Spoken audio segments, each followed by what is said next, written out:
And it's time for another matchup in the preliminary rounds of the Big Lager Championship. Yes, this is the big one with all the other lagers that haven't really been in a championship yet.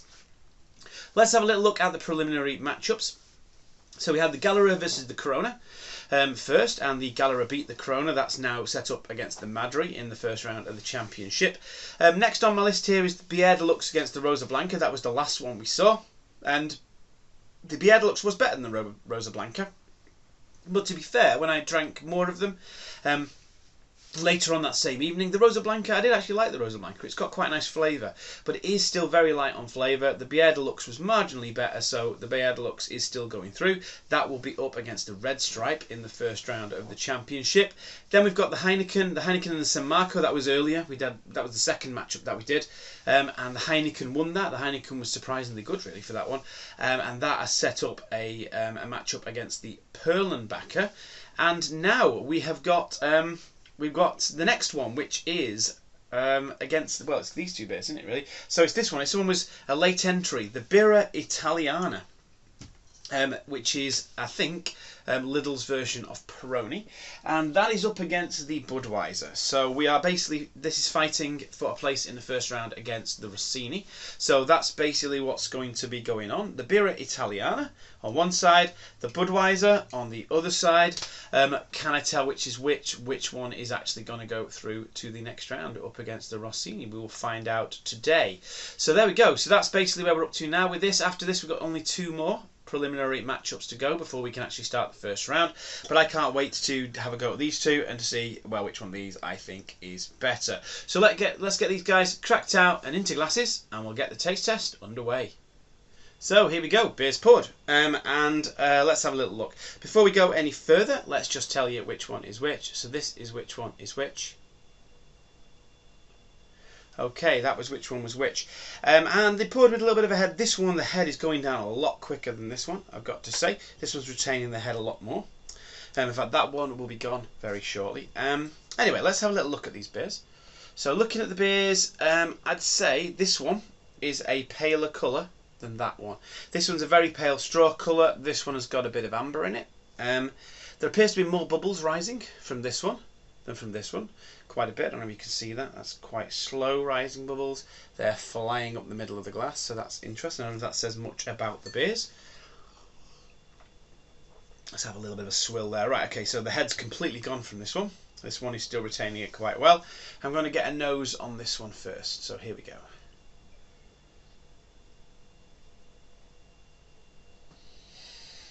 So fragrant floral. Bit of lemon bitterness in the smell there. Smells like it's going to be quite crisp.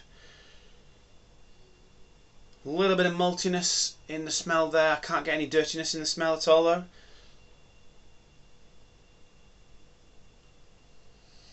Smells nice and fresh. Smells nice and fragrant. A little bit malty, a little bit lemony. That's what I'm getting from that. Let's have a smell of this one now as well. Let's go. See that one, the head's gone completely. Not much of a smell there. Teeny bit of syrup in the smell. Honey, very metallic in the smell there. So we're getting metallicness. We're getting, look at that, the head is completely gone on that. So we're getting syrup, a little bit of metallic.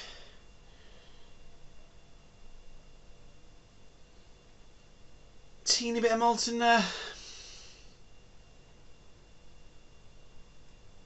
Yeah, I mean that's, yeah. There's not a lot to say about that. It's quite syrupy, it's quite sweet, it's there's not much else to it really. I'm going to start drinking this one first and see how this one goes down. Cheers.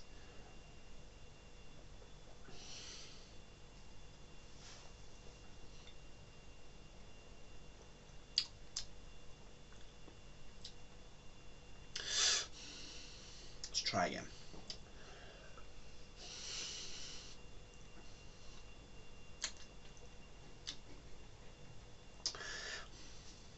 So it's very clean.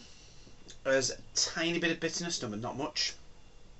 There's not a lot of flavour, I wouldn't say. There's not a lot of flavour in it, really.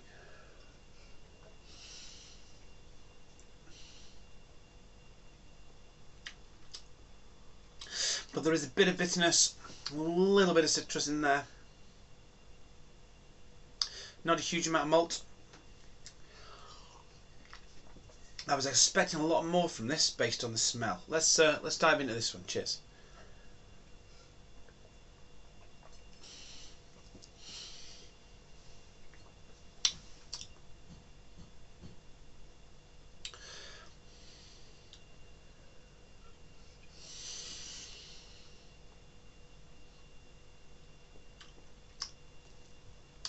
So I wasn't expecting to be dead bubbly or particularly lively this because there's no head left at all, but there is a bit of fizziness there. It's not flat. Not a huge amount in taste.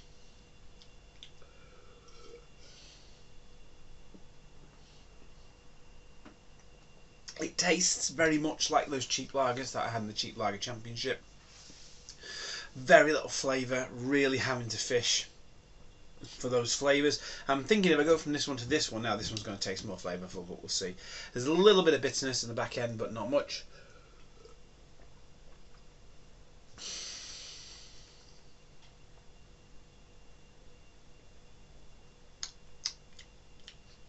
But not a very pleasant taste, really. The taste there is not very pleasant. It's very generic. It's not great. Let's try this one again.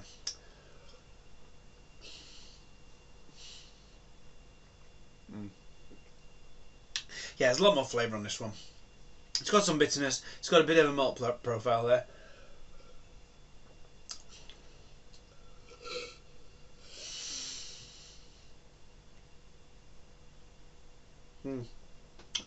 Yeah, it's very crisp, very clean. The flavour is very Peroni-esque. I would say there is fair whack of bitterness there on the on the finish. A little bit of smooth creaminess in the finish as well. It's very drinkable, very refreshing, nice and clean. Could have more on the flavour, but it's alright, to be honest. It's quite decent. It's a cut above most of the cheap lagers in the Cheap Lager Championship. This is not. There's a little bit there, a little bit of sweet malt, syrupiness.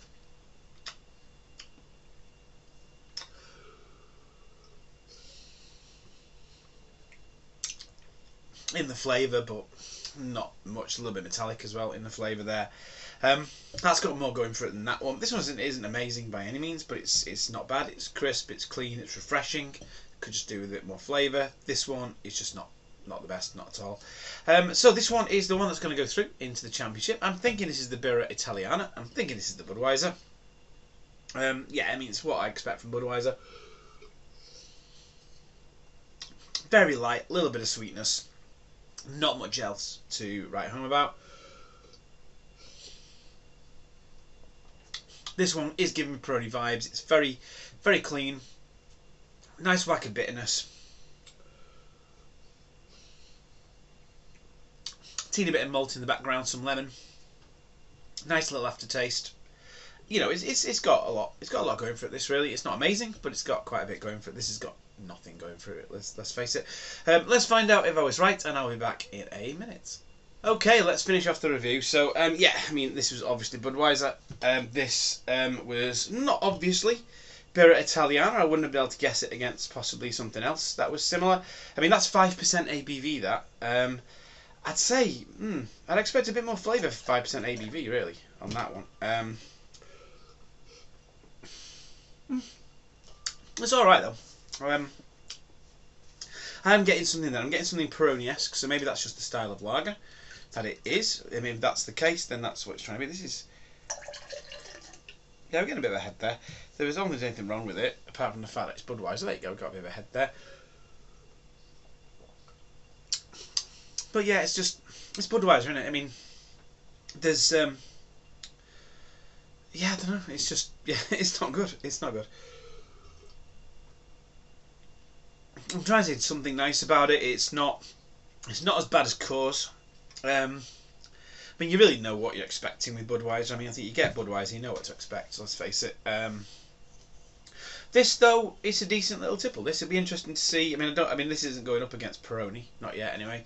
It'll be interesting to see when I review Peroni what I think of it and how it would compare to what I thought of this. It's nice because this is going to go up against the Rossini now, which is Aldi's version of Peroni. So we're going to have Lidl's version of Peroni versus Aldi's version of Peroni, which is a kind of, you know, it was all random, the draws and stuff, but I was kind of hoping that would happen. And to be honest, putting this up against Budweiser wasn't random. And one of the reasons why I did put this up against Budweiser was to set up that Rossini Birra Italiana matchup, because it would be nice to see which is better out of those two. And in the next one, we've actually got the Birra Moretti against that Birra Bionda.